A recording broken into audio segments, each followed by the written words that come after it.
Hello student, welcome to Beautiful Chan Vikas Math Academy. So student, today we are start a new topic, that is properties of relation.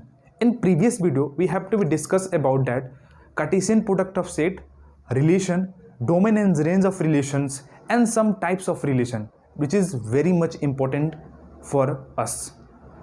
If you do not watch that very videos, it is very difficult to understand that particular topic, that is properties of relation. So first we have to go to watch that very videos, link are given in description box, and I have also made the playlist. Go and check their check playlist. We have to be easily available in particular playlist. ठीक है, तो चलिए student शुरू करते हैं। जो आपका आज का टॉपिक है प्रॉपर्टीज ऑफ रिलेशन, और स्टूडेंट ये बहुत ही इंपॉर्टेंट टॉपिक है, क्योंकि यहीं से क्या होंगे आपके न्यूमेरिकल बनेंगे रिलेशन के, और यहीं से क्या होंगे जो आपका एग्जामिनेशन होगा, यहीं से क्वेश्चन पुटअप होगा। ठीक है, प्रॉपर्टीज ऑफ रिलेशन से ही। ठीक है, तो आपके बेसिकली तीन प्रॉपर्टीज होती है रिलेशन की, मेनली जो होती है तीन प्रॉपर्टीज होती है रिलेशन की। पहला क्या होता है, रिफ्लेक्सिव होता है, दूसरा क्या होता है, सिमेट्रिक होता है, और तीसरा क्या होता है, ट्रांजिटिव।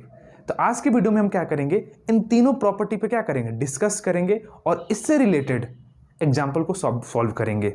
जो आपकी एक बुक में एग्जाम्पल दिए गए हैं, एनसीईआरटी एग्जाम्पल है, उसको सॉल्व करेंगे। तो वीडियो को लास्ट तक देखिएगा, वीडियो बहुत ही इंटरेस्टिंग होने वाला है और इंपॉर्टेंट होने वाला है, और बहुत अच्छे तरीके से आपको ये कंसेप्ट समझ में आने वाला है। तो चलिए स्टूडेंट शुरू करते हैं। देखते हैं आपका फर्स्ट जो प्रॉपर्टीज ऑफ रिलेशन है वो क्या है, रिफ्लेक्सिव। रिफ्लेक्सिव किसे कहते हैं, ठीक है। तो देखिए रिफ्लेक्सिव का डिफिनेशन होता है कि a relation on set A, कोई भी एक रिलेशन है सेट ए में, is said to be reflexive.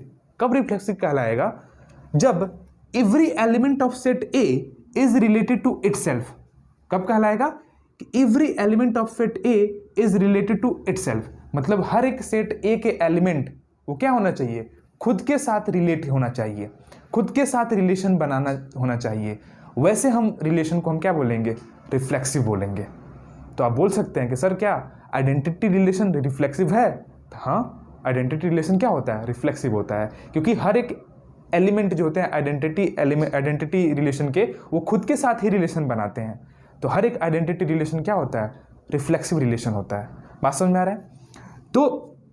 तो इसका डिफिनेशन क्या होगा, मैथमेटिकली डिफिनेशन क्या होगा, थस आर इज रिफ्लेक्सिव कब, जब a comma a belongs to R. For all, इसको क्या बोलते हैं, इसको फॉर ऑल का साइन पढ़ते हैं, क्या पढ़ते हैं इसको, इस साइन को क्या बोलते हैं student, for all. For all a belongs to A, मतलब हर एक ए बिलोंग्स टू ए, मतलब हर एक एलिमेंट ए के लिए जो क्या होना चाहिए, ए कामा ए आर में बिलोंग करना चाहिए, तभी रिलेशन क्या कहलाएगा, रिफ्लेक्सिव कहलाएगा। एक एग्जांपल लेते हैं, अच्छे तरीके से आपको डिफिनेशन क्लियर हो जाएगा। देखिए एग्जांपल ये स्टूडेंट कि आर, हम मान लेते हैं कि यहाँ पे क्या है, एक सेट ए है, लेट एक सेट ए, सेट में तो रिलेशन डिफाइन होता है, तो हमेशा क्या मानना पड़ेगा, एक सेट हमें ए को मान के चलना ही पड़ेगा, और ए को ही मान को क्या पढ़ना पड़ेगा, हमें डिफिनेशन को भी डिफाइन करना पड़ेगा, क्योंकि रिलेशन क्या होता है, सेट में डिफाइन होता है। बात समझ में आ रहा है? तो set A is equal to, मान लीजिए आपको दिया है कि 1, 2, 3 एलिमेंट दिया है, ठीक है, बी ए सेट, ठीक है। देन जो हमारा रिलेशन होगा, कैसे रिलेशन बनेगा, रिफ्लेक्सिव रिलेशन कैसा बनेगा, रिफ्लेक्सिव रिलेशन ये बोलता है कि हर एक सेट ए का एलिमेंट खुद के साथ रिलेशन बनाना चाहिए, मतलब 1 जो है क्या आना चाहिए, 1 के साथ ही रिलेशन बनाएगा, तो 1, 1 आ जाएगा। 2 जो क्या होगा, 2, 2 के साथ बनाएगा। 3 किसके साथ बनाएगा, 3, 3 के साथ बनाएगा। ये तो बनाएगा, खुद के साथ तो पहले बना लेगा। अगर वो खुद के साथ जो बना रहा है वो रिलेशन क्या होना चाहिए, वो जो आपका ऑर्डर पे होना चाहिए वो रिलेशन में होना चाहिए, और बाकी और भी के साथ ही बना रहा है तो वो भी अगर आता है तभी क्या कहलाएगा, रिफ्लेक्सिव कहलाएगा। मान लीजिए कि अगर 1 जो है 1, 2 के साथ बनाता है, या 2 जो है 3 के साथ बनाता है, और इसके बाद से ऐसे दिया है, तो क्या ये रिफ्लेक्सिव होगा? हाँ, रिफ्लेक्सिव होगा। क्यों? कि सेट हमें देखना है कि सेट ए का सारा एलिमेंट, सेट ए का सारा एलिमेंट क्या होना चाहिए, खुद के साथ रिलेशन बनाना होना चाहिए, रिलेशन में होना ही चाहिए, अनिवार्य है, ये तो होना ही चाहिए, और इसके साथ एक्स्ट्रा भी होता है तो कोई भी दिक्कत नहीं है, तभी रिफ्लेक्सिव होगा। लेकिन आइडेंटिटी के केस में क्या होगा, ये आइडेंटिटी नहीं होगा। आइडेंटिटी केस में बस ये बोलता है स्टूडेंट कि सेट ए के सारे एलिमेंट बस खुद से ही रिलेशन बनाना चाहिए, ना कि अदर से, ना कि अदर कोई एलिमेंट से। लेकिन रिफ्लेक्सिव में ऐसा नहीं बोलता है, रिफ्लेक्सिव में ये बोलता है कि जो सेट ए के एलिमेंट होंगे वो खुद से रिलेशन तो बनाएंगे ही, देखिए और अलग से ही बनाते हैं तभी क्या होगा, कोई प्रभाव नहीं पड़ता है, वो रिफ्लेक्सिव रहेगा ही। ठीक है, तो ये क्या होगा, ये क्या होगा, रिफ्लेक्सिव होगा। तो देयरफॉर आर इज रिफ्लेक्सिव। ठीक है, रिफ्लेक्सिव रिलेशन बात समझ में आ गया। तो ये होता है रिफ्लेक्सिव रिलेशन का डिफिनेशन। आई होप कि आपको ये समझ में आया होगा। ठीक है, ठीक है। और एक एग्जांपल ले लेते हैं कि मान लीजिए कि सेट 1 2 3 दिया है, इसी सेट में कोई एक और एक R1 रिलेशन है, वो आपको डिफाइन दिया है, वो आपको डिफाइन करके दे दिया है कि 1, 1 तो है ही है उसमें, 2, 2 भी है, और 2, 3 है, और 1, 3 है। इस तरीके से ये जो R1 एक रिलेशन डिफाइन कर दिया सेट ए में। ठीक है, तो अब बताइए क्या R1 जो रिलेशन क्या है, ये रिफ्लेक्सिव है? तो क्या चेक करेंगे पहले कि R1 जो है सेट ए में डिफाइन है ना, तो ये 1, 2, 3 ये तीनों देखिए, ये तीनों एलिमेंट क्या खुद से रिलेशन बना रहे हैं R1 में? चेक करिए पहले। तो 1, 1 तो बना रहा है, 2 भी है, 2, 2 बना रहा है, लेकिन 3, 3 जो है R1 में नहीं दिख रहा है। 3, 3 जो है R1 में नहीं दिख रहा है, तो ये एक एलिमेंट क्या हो रहा है, नहीं बना रहा है, इसीलिए क्या होगा, ये रिफ्लेक्सिव नहीं होगा। तो यहाँ पर लिखेंगे कि R1 इज नॉट रिफ्लेक्सिव। क्यों नहीं रिफ्लेक्सिव होगा, क्यों नहीं रिफ्लेक्सिव होगा? Because 3 belongs to set A. 3 तो सेट ए को बिलोंग कर रहा है, 3 जो है सेट ए को तो बिलोंग कर रहा है, but 3, 3 does not belongs to R1। इसीलिए क्योंकि 3, 3 क्या है, R1 में बिलोंग नहीं कर रहा है, इसीलिए क्या होगा, ये रिफ्लेक्सिव नहीं होगा। तो आई होप कि आपको रिफ्लेक्सिव वाला कंसेप्ट समझ में आ गया होगा। एक बार और बता देता हूं कि रिफ्लेक्सिव रिलेशन उसे बोलते हैं जो हर एक सेट ए का एलिमेंट, हर एक सेट ए का एलिमेंट खुद से रिलेशन बनाना चाहिए, खुद से रिलेशन बनाना चाहिए। वैसे रिलेशन को हम क्या बोलेंगे, रिफ्लेक्सिव रिलेशन बोलेंगे। नेक्स्ट जो आपका प्रॉपर्टीज है, सिमेट्रिक रिलेशन क्या होता है उसके बारे में हम चर्चा करते हैं। तो इसको क्या करिए, वीडियो को पोस्ट करके नोट कर लीजिए। ठीक है स्टूडेंट, वीडियो अच्छा लगे वीडियो को लाइक करिएगा, चैनल पर नहीं है चैनल को सब्सक्राइब कर लीजिएगा, और अपना कमेंट करके बताइएगा कि आपको ये वीडियो कैसा लग रहा है। ठीक है, तो ज़्यादा से ज़्यादा क्या करिए, वीडियो को लाइक करिए और शेयर करिए। तो नेक्स्ट पे आते हैं हम सिमेट्रिक रिलेशन, देखते हैं क्या है। देखिए स्टूडेंट, सेकेंड जो आपका प्रॉपर्टीज है सिमेट्रिक रिलेशन। सिमेट्रिक रिलेशन क्या होता है कि a relation R on set A, कोई एक रिलेशन है सेट ए में, वो सिमेट्रिक कब कहलाएगा, is said to be symmetric if and only if. If and only if, इसका मतलब क्या होता है, इफ एंड ओनली इफ। ठीक है, कब, जब ए कामा बी क्या हो, अगर रिलेशन से बिलोंग करता है, आर से बिलोंग करता है, this imply that b comma a भी क्या होना चाहिए, आर में बिलोंग करना चाहिए। For all a comma b belongs to A, a जो और ए और बी क्या होंगे, एलिमेंट सेट ए में बिलोंग करना चाहिए। ठीक है, मतलब बोलता है कि अगर ए कामा बी क्या है, रिलेशन में बिलोंग कर रहा है, तो बी कामा ए मतलब उसका उल्टा भी, उसका अपोजिट भी रिलेशन में बिलोंग करना चाहिए। अगर बिलोंग करता है तो उसको क्या बोलेंगे हम, सिमेट्रिक रिलेशन बोलेंगे।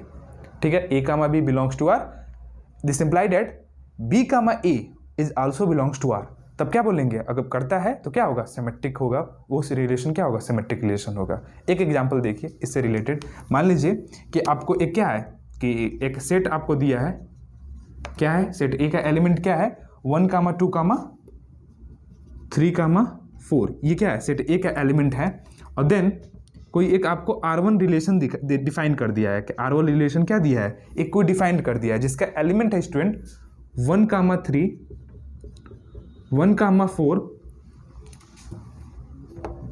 3, 1, 2, 2 और 4,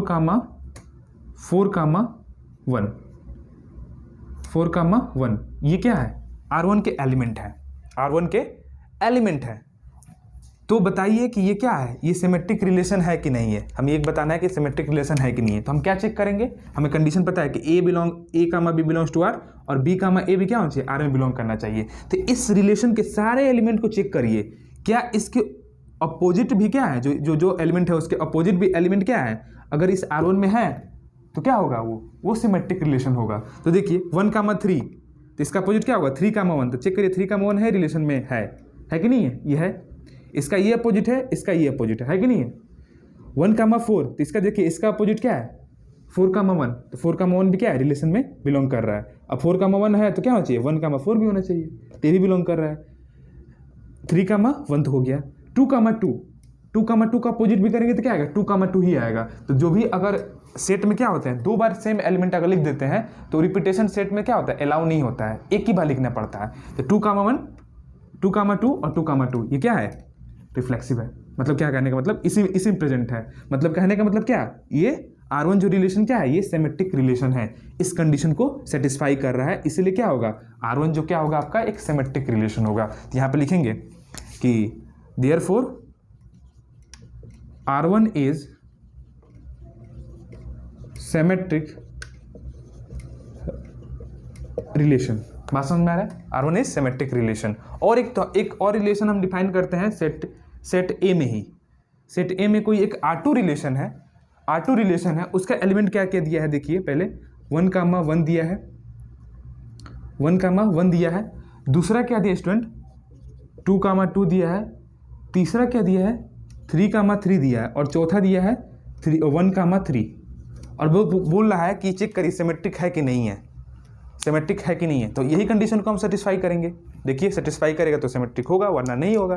तो देखिए 1,1 तो इसका पॉजिटिव करेंगे तो 1,1 ही आएगा, तो प्रेजेंट है। 2,2 भी क्या है, प्रेजेंट है। 3,3 भी क्या करेगा, प्रेजेंट है। मतलब सारा सिमेट्रिक रिलेशन क्या होता है, रिफ्लेक्सिव रिलेशन। सारा से रिफ्लेक्सिव रिलेशन क्या होता है, वो सिमेट्रिक रिलेशन होता है। बात समझ में आ रहा है। लेकिन 1,3 और इसका अपोजिट करेंगे तो 3,1 आएगा। तो 3,1 देखिए इसमें प्रेजेंट है, R2 में नहीं प्रेजेंट है, तो इसलिए क्या होगा, ये सिमेट्रिक रिलेशन नहीं होगा। तो यहाँ पे लिखेंगे therefore R2 is not symmetric,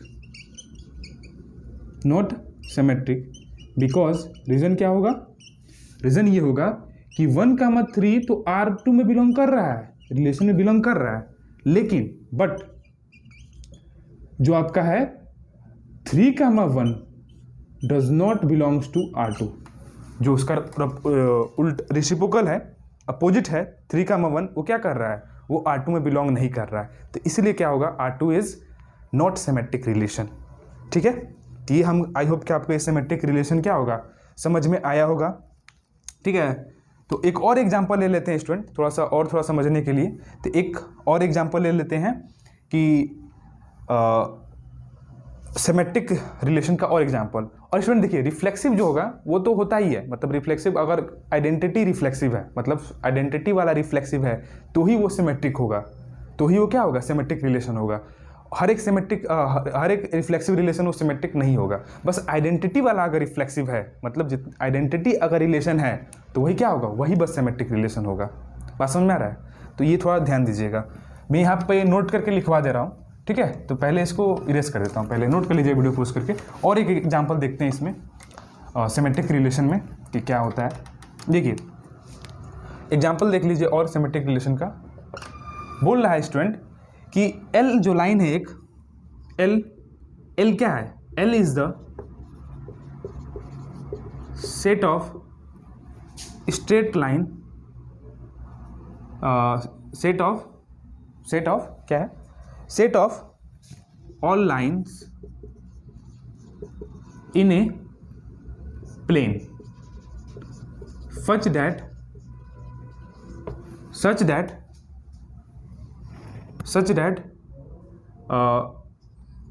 that इस तरीके से है कि x is perpendicular to y, जहाँ पे x और y बिलोंग करता है L को, सेट ऑफ लाइन को बिलोंग करता है। तो हमें बताना है कि ये क्या होगा, ये सिमेट्रिक होगा कि नहीं होगा। ये जो रिलेशन आपका R जो यहाँ पर डिफाइन है, सच दैट R जो एक रिलेशन डिफाइन है, तो ये क्या होगा, ये सिमेट्रिक रिलेशन होगा कि नहीं होगा। तो बोल क्या रहा है कि x क्या है, परपेंडिकुलर टू y, मतलब दो लाइन है वो एक दूसरे पे क्या है, परपेंडिकुलर है। तो सपोज दैट ये एक लाइन है, ये मान लीजिए कि x लाइन है, तो इस पर परपेंडिकुलर बोल रहा है दूसरा लाइन है, तो मान लीजिए क्या होगा, ये जो आपका लाइन है वो क्या है, y है, y लाइन है। तो ये क्या है, x जो परपेंडिकुलर y पे है, तो यहाँ पे लिखेंगे ना कि x perpendicular to y, x अगर है परपेंडिकुलर y पे, तो क्या हम नहीं बोल सकते हैं कि y भी क्या है, परपेंडिकुलर है x पे। क्या है बोलिए कि y is perpendicular to x या x is perpendicular to y। बात तो एक ही है, दोनों पे क्या है, ये म्यूचुअली परपेंडिकुलर बना रहा है ना, बना के नहीं रहा, म्यूचुअली परपेंडिकुलर बना रहा है ना। तो यहाँ पे बोल देंगे क्या है कि y भी क्या है, परपेंडिकुलर टू है x पे। तो यहाँ से क्या आएगा, x comma y belongs to r, this imply that यहाँ से y कामा x भी क्या होगा, r को बिलोंग करेगा। मतलब ये जो आपका जो रिलेशन है, देयरफॉर जो r है, r इज सिमेट्रिक। ये क्या होगा, सिमेट्रिक होगा। बात समझ में आ रहा है। तो ये क्या है आपका, ये भी एक सिमेट्रिक रिलेशन है, ठीक है। तो इसको नोट कर लीजिए पहले वीडियो को पॉज करके। आते हैं कुछ इंपॉर्टेंट नोट पे, वो आपको MCQ क्वेश्चन में हेल्प करेगा, ठीक है। तो कुछ इंपॉर्टेंट हम नोट्स लिख लेते हैं पहले यहाँ पे। देखिए इंपॉर्टेंट नोट्स क्या है स्टूडेंट, कि इसमें लिखिएगा नोट्स डाल के यहाँ पे, नोट में डाल के लिखिएगा। पहला नोट ये है कि identity and inverse relation, the identity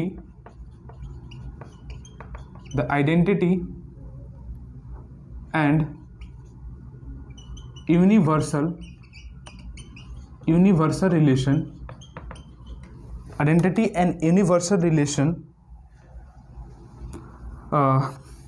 on a non void set या नॉन एम्प्टी सेट में वो क्या होते हैं, आर सिमेट्रिक। वो क्या होते हैं, सिमेट्रिक होते हैं, आर सिमेट्रिक रिलेशन, ठीक है। सिमेट्रिक होते हैं, सिमेट्रिक रिलेशन होते हैं। मतलब आइडेंटिटी और यूनिवर्सल रिलेशन एक नॉन एम्प्टी सेट में वो क्या होते हैं, हमेशा सिमेट्रिक होते हैं। आइडेंटिटी भी क्या होता है, एक सिमेट्रिक रिलेशन होता है, और यूनिवर्सल रिलेशन भी क्या होता है, एक सिमेट्रिक रिलेशन होता है। तो पहला नोट्स तो ये हो गया, ठीक है। दूसरा नोट यहाँ पे लिखिए, दूसरा नोट ये लिखिए कि identity relation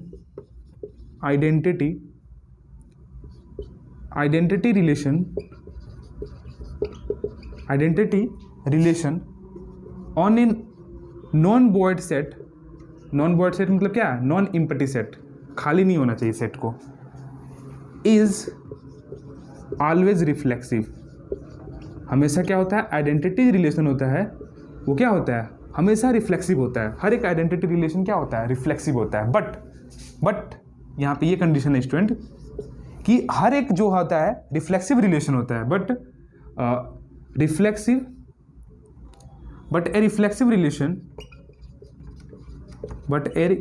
relation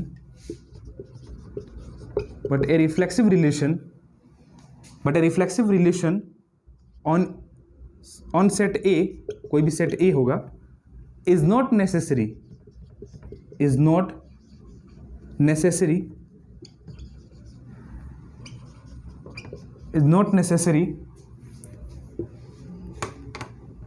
to the identity relation.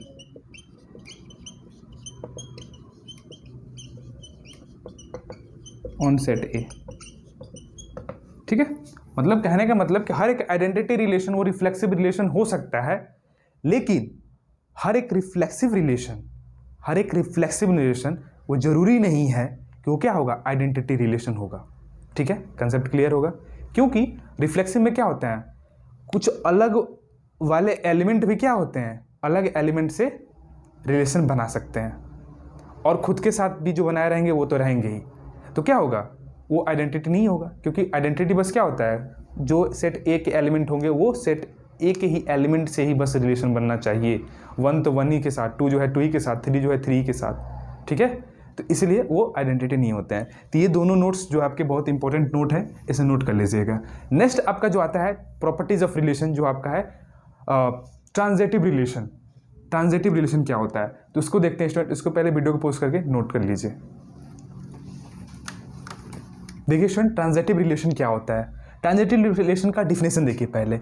Late A be any set, A क्या है, कोई भी एक सेट है, then relation R on A is said to be transitive. कोई भी एक रिलेशन सेट ए में कब ट्रांजिटिव कहलाएगा, इफ एंड ओनली इफ जो ए कामा बी बिलोंग करता है आर को, और दूसरा भी एलिमेंट बी कामा सी भी क्या होना चाहिए, आर को बिलोंग करना चाहिए। अगर ये दोनों एलिमेंट आर को बिलोंग करना चाहिए तो पहला एलिमेंट और इसका तीसरा एलिमेंट मतलब ए कामा सी वो भी क्या होना चाहिए, आर को बिलोंग करता है। तब हम क्या बोलेंगे, कोरिलेशन क्या है, ट्रांजिटिव होगा। जहां पे ए बी सी तीनों एलिमेंट सेट ए के होंगे, मतलब कहने का मतलब कि ये कंडीशन को जो सेटिस्फाई करेगा उसे भी क्या करेंगे हम, वो बोलेंगे हम ट्रांजिटिव रिलेशन। मतलब a comma b belongs to R, b comma c belongs to R. This implied कि पहले वाला का पहला एलिमेंट और दूसरा वाला का लास्ट वाला एलिमेंट, उनका अगर हम ऑर्डर पेयर बनाएं ए कामा सी, तो भी क्या होना चाहिए, आर में बिलोंग करना चाहिए। तो उसे हम एलिमेंट, वैसे हम ऑर्डर पेयर को क्या बोलेंगे, ट्रांजिटिव रिलेशन बोलेंगे कोई भी रिलेशन का। ठीक है, एग्जांपल लेते हैं, अच्छे तरीके से समझ में आ जाएगा। बोल रहा है कि suppose L be the set of all straight line in plane. L एक क्या है, सेट है जो सारे स्ट्रेट लाइन में, स्ट्रेट लाइन है एक प्लेन में। तो बोल रहा है कि रिलेशन डिफाइन कर रहा है, then relation is parallel to on L. मतलब वो जितने भी लाइन है प्लेन में, वहां पर रिलेशन बोल रहा है कि पैरेलल का बनाना है, कि जो दो लाइन होंगे क्या होंगे, आपस में पैरेलल का रिलेशन है, पैरेलल होंगी। इस ट्रांजिटिव वो क्या होगा, एक ट्रांजिटिव रिलेशन फॉर्म करता है। कैसे, हम देख रहे यहाँ पे प्रूफ भी कर देते हैं। लेट कर लीजिए कि L1 L2 L3 बिलोंग कर रहा है क्या, सेट L को। हमारा रिलेशन क्या बोल रहा है कि एक दूसरे के पैरेलल होना चाहिए लाइन को। हमारा रिलेशन यही बोल रहा है कि क्या होगा, L1 जो होगा पैरेलल टू L2 होगा। ठीक है, पहला रिलेशन होगा। अगर पैरेलल होगा तभी जो क्या होगा, L1 और L2 बिलोंग करेंगे R को, बिलोंग करेंगे R को। ठीक है, और दूसरा क्या होगा, L2 कामा L3 वो क्या होंगे, R को अगर बिलोंग करता है तो ये भी क्या होगा, L2 जो होगा पैरेलल होगा L3 को। ठीक है, L2 जो होगा वो पैरेलल होगा L3 को। मतलब यही तो होता है कि L1 कामा L2 बिलोंग करेगा R को, तो L1 पैरेलल टू L2 होगा। L2 कामा L3 अगर क्या करता है, R को बिलोंग करेगा, तो क्या होगा, L2 पैरेलल L3 होगा। तो देखिए यहाँ पे अगर L1 जो है L2 का पैरेलल है और L2 जो है L3 का पैरेलल है, तो क्या होगा, L1 भी जो होगा वो क्या होगा, L3 का पैरेलल होगा कि नहीं होगा। तो यहाँ से हम लिख देंगे कि ये दिस इम्प्लाई करता है कि L1 जो होगा वो क्या होगा, पैरेलल होगा L3 लाइन का। ठीक है, तो यहाँ से हमें क्या कंक्लूजन मिलेगा, कंक्लूजन ये मिलेगा स्टूडेंट कि जो आपका क्या होगा, L1 कामा L3 वो क्या होगा, बिलोंग करेगा R को। R को कह रहे हैं, हाँ R को, रिलेशन को बिलोंग करेगा। तो इसके वजह से क्या होगा, ये ट्रांजिटिव रिलेशन होगा। ठीक है, सपोज करिए, अगर फिगर द्वारा हम समझा देते हैं आपको कैसे। देखिए ये क्या है, मान लीजिए ये आपका L1 लाइन है, बोल रहा है L1 जो क्या है, पैरेलल है L2 का, ये L2 लाइन है। और एक L2 जो है क्या है, L3 का पैरेलल है, L3 का पैरेलल है। ठीक है, तो ये जो है आपस में पैरेलल है, ये जो है आपस में पैरेलल है। तो क्या L1 जो होगा, ये L1 है, क्या L1 जो होगा वो L3 का पैरेलल नहीं होगा, होगा कि नहीं होगा, होगा ना, L1 पैरेलल टू L3। तो इसीलिए क्या होगा, ये ट्रांजिटिव होगा। बात समझ में आ रहा है। तो ये जो क्या है आपका ट्रांजिटिव रिलेशन, आई होप कि आपको अच्छे तरीके से समझ में आया होगा ट्रांजिटिव रिलेशन क्या होता है। ठीक है, तो स्टूडेंट आज के लिए इतना ही रहने देते हैं, क्योंकि वीडियो ज़्यादा ही लेंथी हो जाएगा। नेक्स्ट वीडियो में हम क्या करेंगे, जो आपका इससे कुछ रिलेटेड एग्जाम्पल्स हैं बुक में दिए गए हैं उसको सॉल्व करेंगे, और एक्सरसाइज को भी स्टार्ट करेंगे, जो आपका 1.1 रिलेशन चैप्टर का पहला एक्सरसाइज।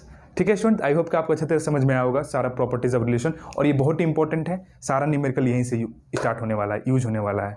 ठीक है, तो अच्छे तरीके से पढ़ लीजिएगा, रिवाइज कर लीजिएगा, और न्यूमेरिकल हम क्या करेंगे, नेक्स्ट वीडियो में एग्जाम्पल सॉल्व करेंगे। तो आज के लिए इतना ही। वीडियो को लाइक करिएगा, चैनल पर नहीं हो चैनल को सब्सक्राइब कर लीजिएगा, और नोटिफिकेशन बेल को भी ऑन कर लीजिएगा, ताकि जब भी मैं न्यू वीडियो अपलोड करूँगा तो आपको नोटिफिकेशन जाएगा स्टूडेंट। और स्टूडेंट वीडियो को ज़्यादा से ज़्यादा लाइक करिएगा, और कमेंट को जरूर बताइएगा कि आपको ये वीडियो कैसा लगा, समझ में आया कि नहीं आया। अगर कोई भी दिक्कत होता है तो कमेंट बॉक्स में क्या कर दीजिएगा, पिन अप कर दीजिएगा। जब मैं नेक्स्ट वीडियो बनाऊँगा तो वहाँ पर आपका डाउट क्लियर कर दूँगा, या कॉमेंट बॉक्स में ही आपका डाउट क्लियर कर दूँगा। ठीक है स्टूडेंट, तो आज के लिए इतना ही। जय हिंद, जय Bharat, have a nice day.